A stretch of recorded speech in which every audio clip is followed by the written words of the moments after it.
ज्ञानोबा तुकाराम माऊली या नामाने संपूर्ण राज्य भक्तिमय झालेला आहे। संत ज्ञानेश्वर महाराज, तुकाराम महाराज तसेच राज्यातील अनेक पालख्या ह्या पंढरपूरच्या दिशेने निघालेल्या आहेत। पुणे जिल्ह्यातील पुरंदर तालुक्यातील नाझरे कडाई पठार येथील श्री नागेश्वर महाराजांची पालखी देखील आज पंढरपूरकडे प्रस्थान होत आहे।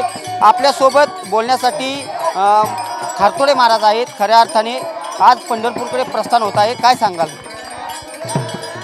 पंढरपूरकडे प्रस्थान म्हणजे नागेश्वर सेवा वारकरी पालखी सोहळा प्रस्थान होत आहे आज, आणि इतका आनंद वाटतो की 7 वर्ष झालं उत्तम प्रकारे आनंदित हा सोहळा चालू आहे।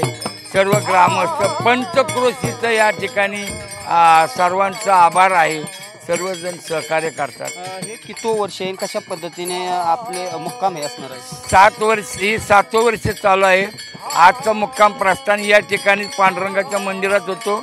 उद्याला मोरगाव मुक्काम आहे, परवा जळगाव आहे, नंतर पांड आहे, मेढेज आहे, मेढेज झाल्यानंतर गुणवडी आहे, नंतर कुरवली, नंतर रेडणी, भगतवाडी, म्हाळुंगे आणि पिराची कुरवली, वाकरी आणि पंढरपूर असं खऱ्या अर्थाने भक्तिमय वातावरण झालेलं आहे। अभंग देखील सद्यस्थितीत म्हणले जात आहे।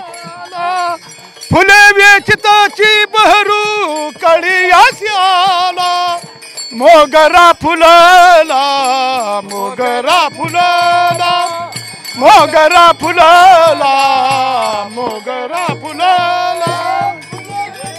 काय सांगू?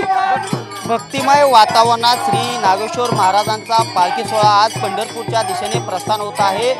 पुरंदर तालुक्यातील नाझरे सुपे असेल, नाझरे कप्पे असेल, असे अनेक गावातील जे वारकरी आहेत ते आज या प्रस्थानातून येथून निघणार आहेत आणि खऱ्या अर्थाने आज प्रस्थान होणार आहे आणि उद्या हा पालखी सोहळा मोरगाव येथे असणार आहे आणि आषाढी एकादशी दिवशी हा पालखी सोहळा पंढरपूर येथे पोहोचणार आहे।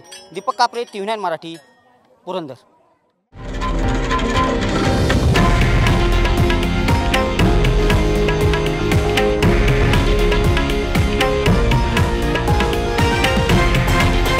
हे आहे देशातील नंबर 1 न्यूज नेटवर्क आणि आपण पाहत आहात TV9 मराठी, एकमेव।